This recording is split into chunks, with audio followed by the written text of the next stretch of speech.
Hello, Lake Villa 41 families. My name is Matt Crowley, and I am the Director of Special Education here. And I wanted to come to you today and talk a little bit about remote learning in terms of special education this school year.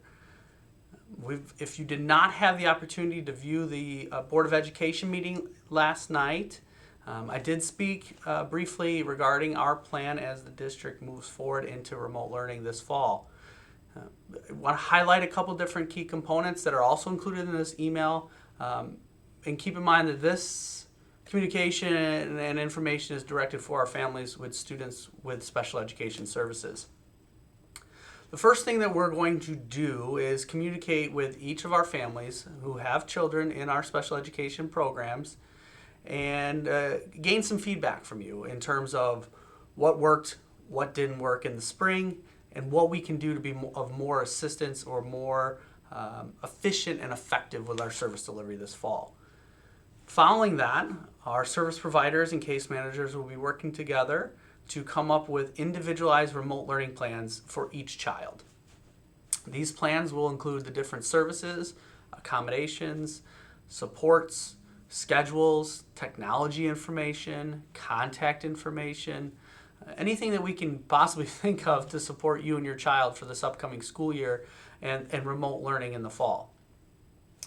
These plans will be sent out to each of you in a draft format, and then our case managers and service providers will be following up with you to kind of discuss our proposed plan for those services this fall.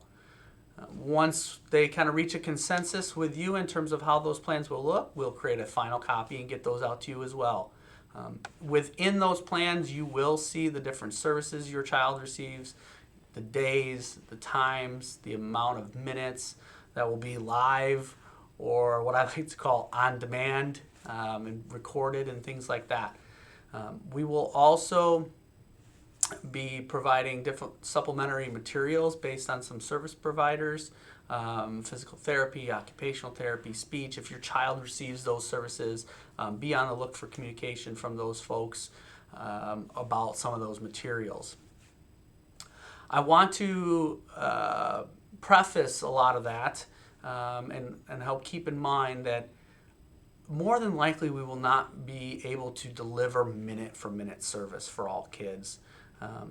We are going to be looking at FAPE, or essentially what is a free appropriate public education for each child based on their disabilities, and try to craft a plan that best suits their needs. With a reduced school day and in the remote delivery fashion, it's going to look different than a normal year, much like everything else this fall. If you have questions, if you have concerns, if things come up in those remote learning individualized plans, please do not hesitate to communicate that with the case managers or service providers, and they want to work with you to develop a plan that best fits not only your child's needs, but maybe some of the accessibility or availability of the family to participate in those live sessions.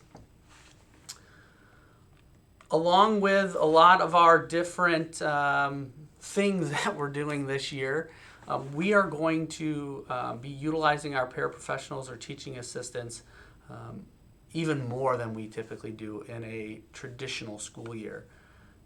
Your child may be working with them and receiving extra support in their general education classrooms. They may receive some instructional support in our special education classrooms, or they may just get some accommodations or things like that. I'm going to be leaving that up to the case managers and the service providers for how we're going to utilize our paraprofessionals, but know that they will be actively involved this fall in helping provide services for your child. In the plan that's included in the email, you'll see contact information for myself, the building principals, and the lead teachers in there. So if there's any questions, feel free to reach out to those folks or myself. IEP meetings will take place this fall per normal scheduling for their annual reviews. Our goal is one of two things actually. Our goal is to conduct these virtually if and when all possible. If for whatever reason we must do an in-person IEP meeting, we'll have to take certain precautions and figure out how that will work. Our IEP meetings are going to be scheduled maybe slightly a little different than in years past.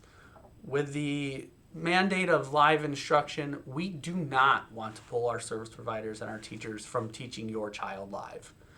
Our goal is going to be to have those IEP meetings during the non-live or the on-demand times in their daily schedule.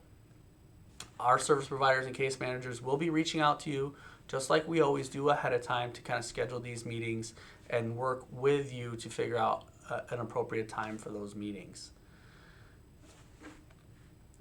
Student evaluations, in the spring we may have missed some, or we may have had to delay them based on our abilities to actually have students in. I am working with our service providers, our building maintenance staff, our health coordinators, and our lead teachers to determine the best path forward for hopefully providing some sort of live, in-person, one-on-one evaluations for special education. Chances are we are going to take a blended model when it comes to those evaluations. We're going to look as a team through our domains and through our referrals for special education and determine the best appropriate plan moving forward for evaluating that child.